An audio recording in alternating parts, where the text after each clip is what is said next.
Bismillahirrahmanirrahim. Assalamualaikum warahmatullahi wabarakatuh. Alhamdulillahi rabbil alamin. Hamdan katsiran thayyiban mubarakan fihi kama yuhibbu rabbuna wa yarda.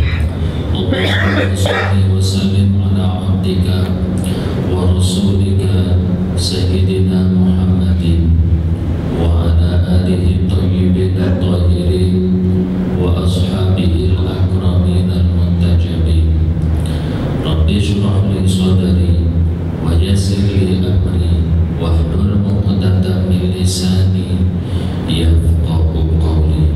Subhanaka la ilma lana illa ma 'allamtana innaka antal alimul hakim. Amma ba'du. Jemaah salat zuhur Masjid Al-Hidayah yang dimuliakan oleh Allah, alhamdulillah kita senantiasa mendapatkan limpahan rahmat dari Allah Subhanahu wa ta'ala. Kita selalu mendapatkan bimbingannya.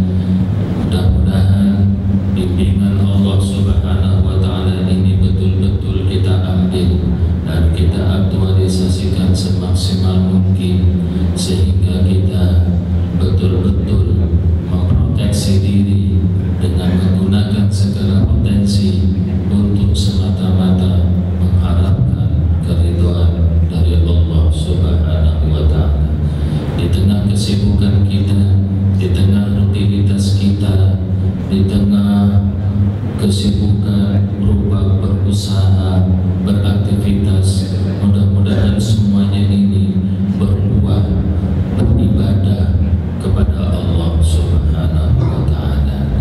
Jemaah yang dimuliakan oleh Allah, dalam waktu 30 menit ke depan kita akan merenungi sebuah alam semesta ini, di mana kita menjadi salah satu bagian dari seluruh makhluk Allah yang ditempatkan di alam semesta ini, yang seharusnya kita sinergi dengan alam semesta ini, yaitu bertasbih, membacakan, memuji kepada Allah Subhanahu wa ta'ala dan bersujud kepadanya.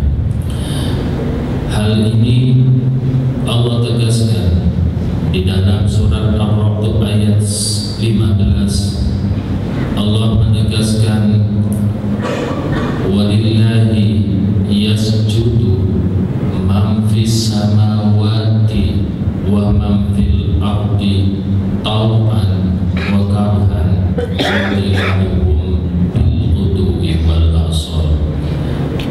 Dan kepada Allah lah semata-mata sujud, salat, apa yang terdapat di langit dan apa yang terdapat di bumi, baik secara sukarela ataupun terpaksa, bahkan wadilaluhum, bayangan dari sesuatu itu pun bersujud kepada Allah bil qudui wal asal, baik waktu pagi ataupun waktu sore.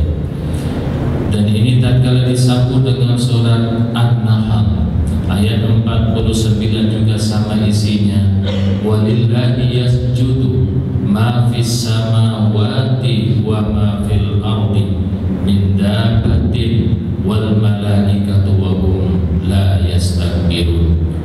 Dan kepada Allah semata sujud semua apa yang ada di langit dan semua yang apa di bumi, baik dari hewan-hewan bahkan malaikat sekalipun, mereka bersujud kepada Allah Subhanahu wa ta'ala, wa hum la yastakbirun, dan tidak ada satupun di antara mereka yang angkuh, yang congkak, yang sombong kepada Allah, yang tidak mau sujud kepada Allah Subhanahu wa ta'ala.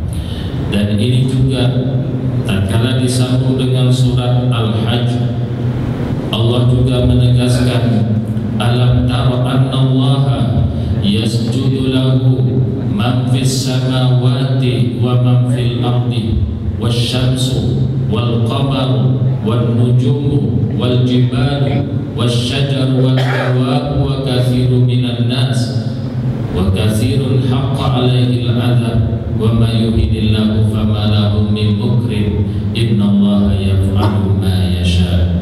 Apakah engkau tidak memperhatikan, tidak merenungkan, tidak mempelajari bahwasannya hanya kepada Allah lah sujud segala apa yang terdapat di langit dan apa yang terdapat di bumi, baik itu dari mataharinya, rembulannya, bintang-bintangnya, gunung-gunung, pohon-pohon, hewan-hewan semuanya, wa katsirun minan nas, dan sebagian besar dari manusia sujud kepada Allah Subhanahu wa taala. Wa katsirun haqqa alaihi al-'adzab, akan tetapi tatkala sebagian manusia tidak sujud kepada Allah, maka manusia yang seperti itulah yang berhak untuk diazab. Wa may yuhdillahu fama lahu min mukrim, dan barang siapa yang telah Allah biarkan hina,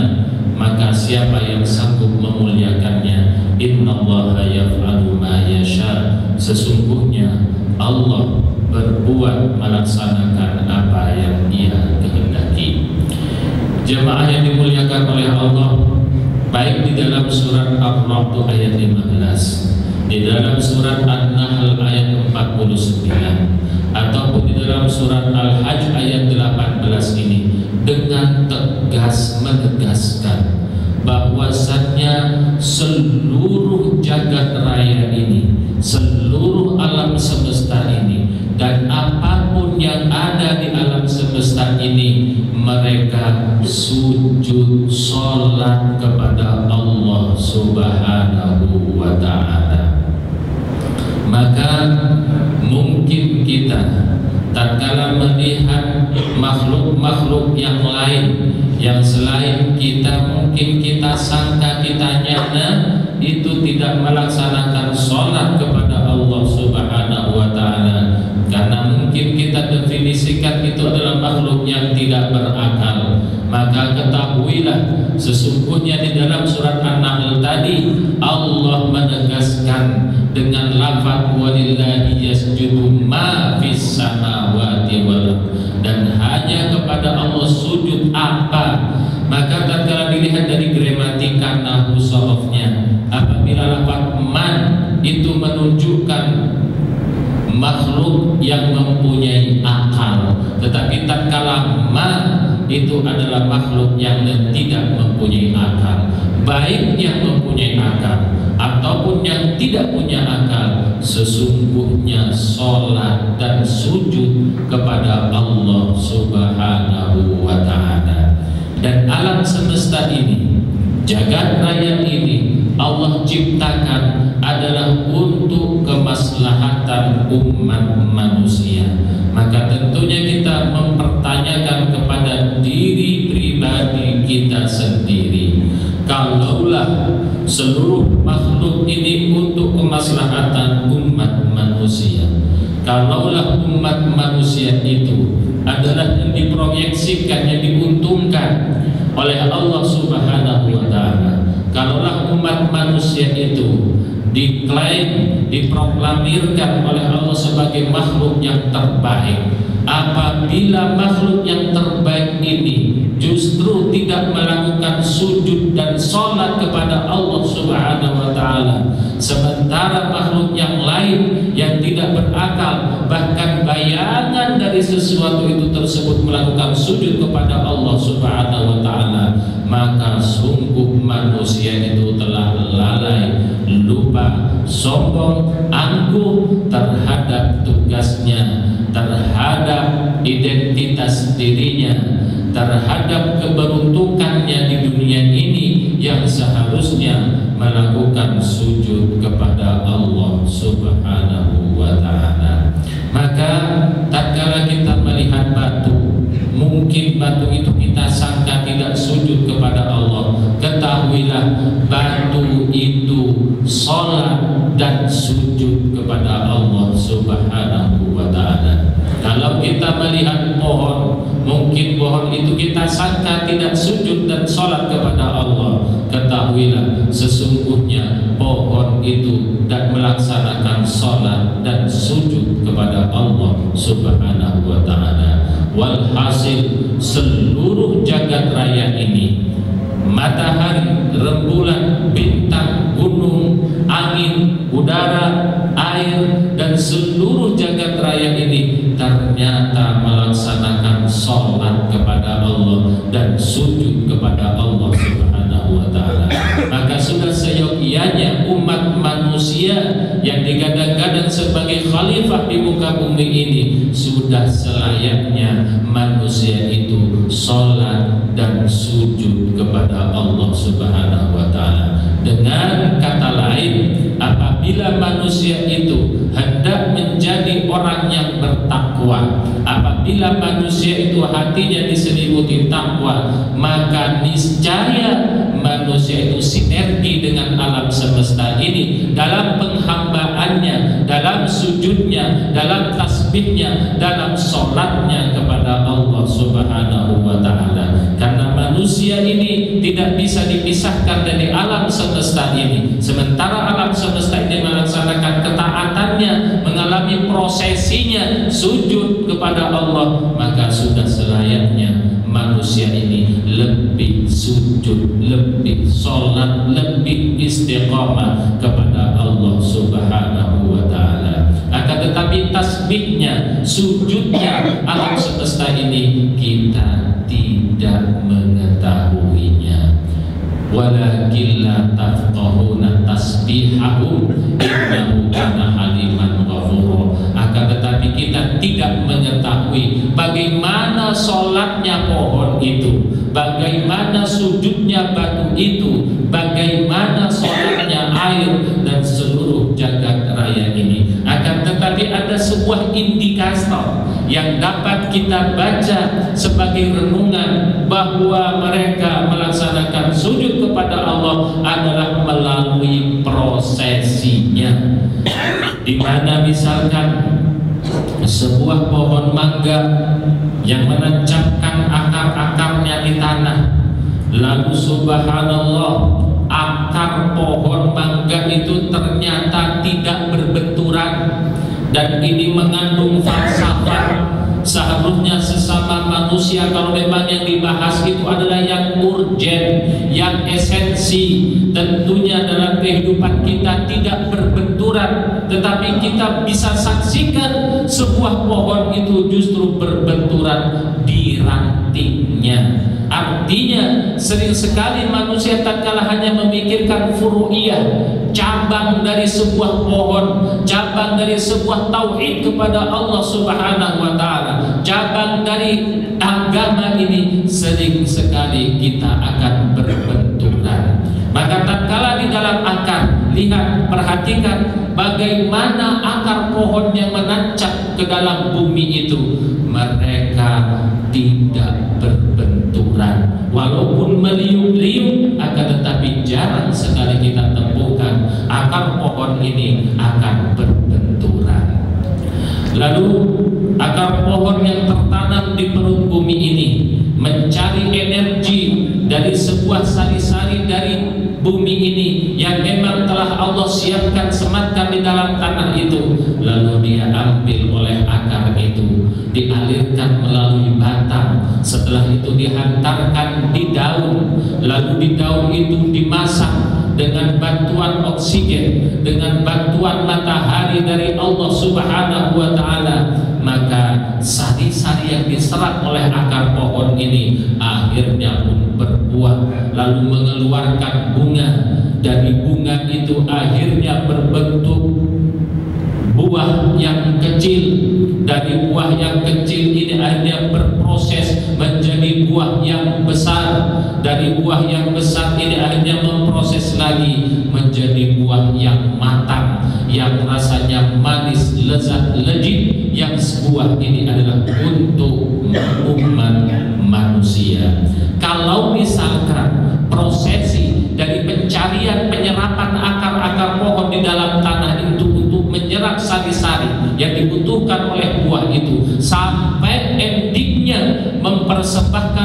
yang manis untuk umat manusia.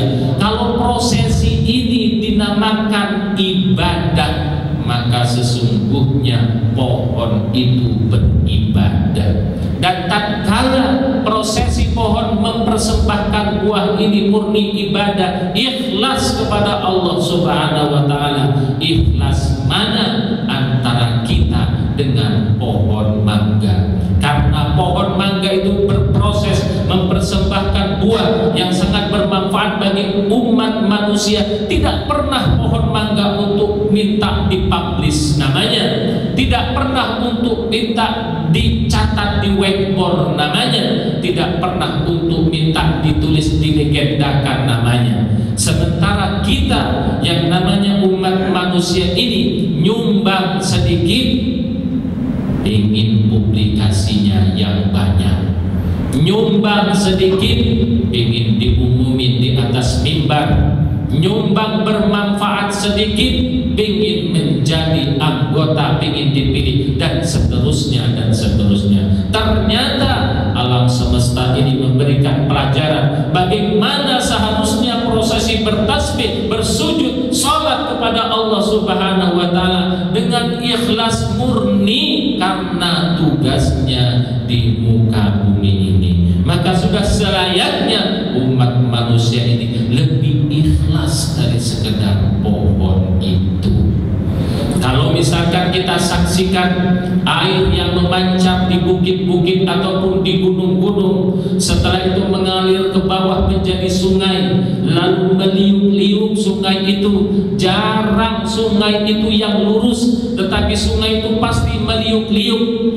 Kalau sungai itu lurus justru berbahaya, akan menyebabkan abrasi dan banjir, serta alirannya sangat deras yang mengancam kelestarian lingkungan. Maka sungai ini terjadi meliuk-liuk, dalam liukan itu aja terjadi penyerapan, dari penyerapan itu menyuburkan tanah yang dilalui oleh air ini. Setelah itu apapun yang ada di dalam sungai itu, sungai tidak pernah protes, sehingga mengalirkan ke hilir lalu bermuara di laut, selesai di sana. Kalau misalkan prosesi air dari bukit atau gunung itu lalu meliuk-liuk mengaliri di sekitar tanah yang dilaluinya, kalau ini namanya ibadah, maka ikhlas mana aliran sungai itu dengan kita? Sungguh subhanallah, alam semesta ini Allah ciptakan adalah untuk kita renungkan. Dan inilah yang disebut dengan ayatul kauni atau ayat alam semesta. Karena sesungguhnya ayat itu ada dua. Ada ayat Al-Quran yang bisa kita baca, tetapi ada ayatul kauni, ayat alam semesta yang juga seharusnya kita mampu kita baca, lalu kita renungkan agar kiranya kita betul-betul melaksanakan tugas prosesi kehidupan di dunia ini murni mengharapkan keridhaan Allah Subhanahu wa ta'ala.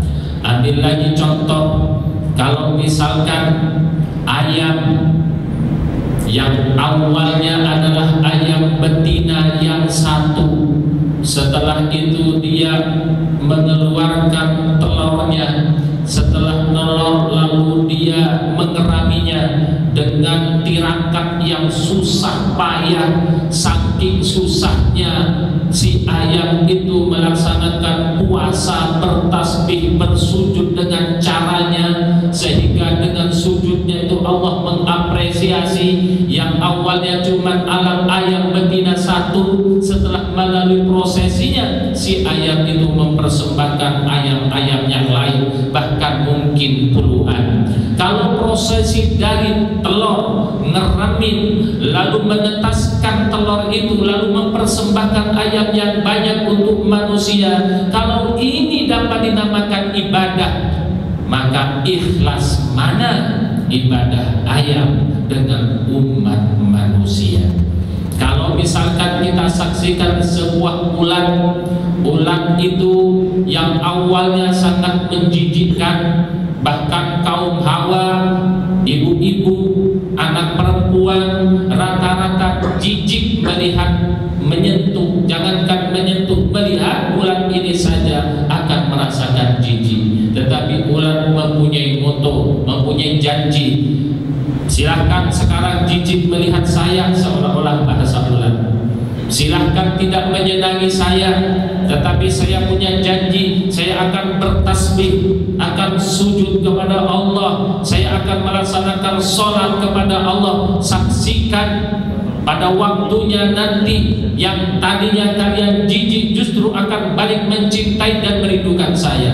Maka ulat itu pun melalui prosesinya.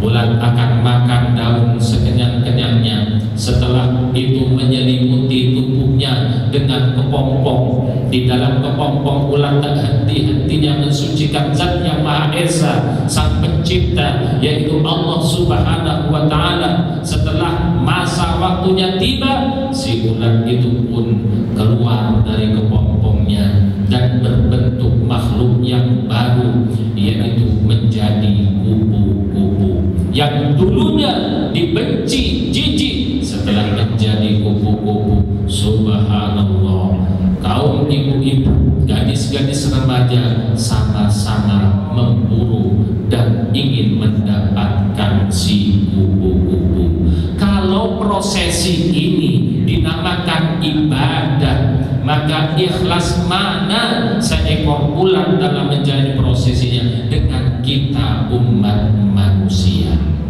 Subhanallah, ternyata alam semesta ini adalah pelajaran yang mesti kita baca lalu kita renungkan, yang harusnya kita gunakan untuk memproteksi diri kita umat manusia, sehingga mempersembahkan dari sebuah mahakarya. Seharusnya kita menciptakan karya yang bermanfaat, yang berarti bagi umat di sekelilingnya. Ada falsafah yang dipunyai oleh kupu-kupu yang seharusnya kita juga bisa membacanya. Yang pertama, falsafah dari kupu-kupu itu adalah kupu-kupu itu makanannya sangat selektif sekali. Kupu-kupu hanya makan sari bunga, madu dari bunga, atau yang disebut dengan nastar bunga. Kupu-kupu tidak pernah menginginkan sate. Kupu-kupu tidak pernah menginginkan uang yang miliaran. Kupu-kupu tidak pernah mengkorupsi. Kupu-kupu tidak pernah membuat rapat-rapat siluman. Kupu-kupu tidak pernah bikin budgeting siluman, tanda tangan siluman.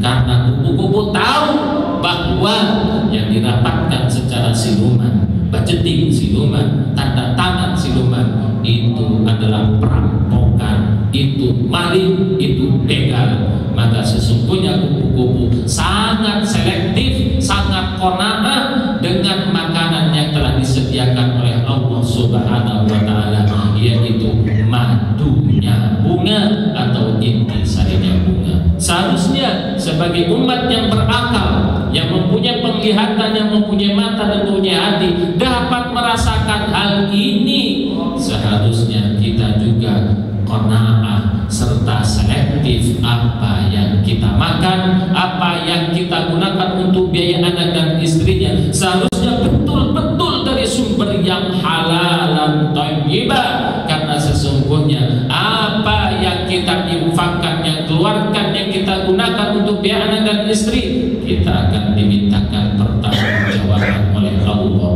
Subhanahu wa Ta'ala. Yang kedua, falsafah dari kupu-kupu adalah kemanapun kupu-kupu ini terbang, selalu membuat senyum orang, selalu membahagiakan, tidak bikin cembetut-cemerut, tetapi kemanapun kupu-kupu terbang selalu bikin senyum dan ketawa, artinya membahagiakan orang. Maka kita umat manusia yang mempunyai akal, hati dan pikiran, sudah seharusnya kemanapun kita pergi memudahkan urusan orang, membahagiakan, membikin senyum, bukan membikin penderitaan kemana-mana, bikin sesak, bikin suasana tidak enak. Tetapi seharusnya kita membikin suasana nyaman dimanapun kita berada. Yang ketiga, Falsafah dari kupu-kupu adalah dimanapun kupu-kupu ini hinggap tidak pernah mematahkan ranting. Artinya tidak pernah merusak. Tidak ada ranting yang patah karena dihinggapi kupu-kupu. Tidak ada.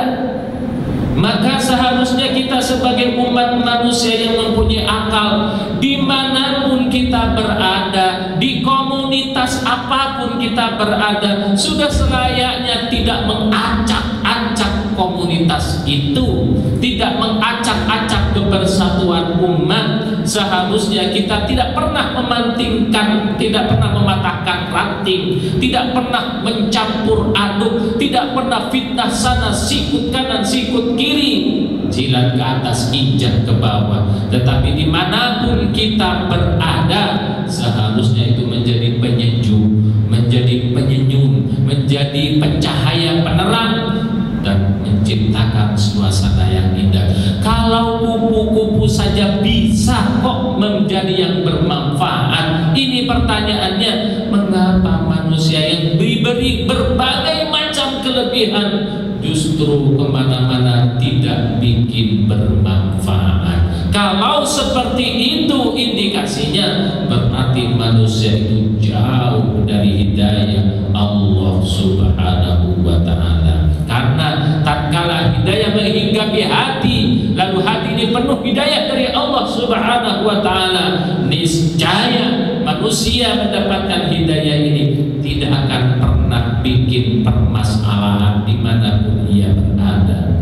Karena manusia yang mendapatkan hidayah, dia punya potensi untuk menciptakan karya yang bermanfaat. Punya tangan, manusia mempunyai hidayah, tangannya tidak pernah untuk digunakan merugikan orang, merampok, maling dan seterusnya. Mempunyai mata, matanya tidak dibuat untuk memandang sinis sesamanya. Punya mulut juga akan mengeluarkan kata-kata yang lembut dan bermanfaat, tidak fitnah, mengkerdilkan, mencaci, merendahkan orang.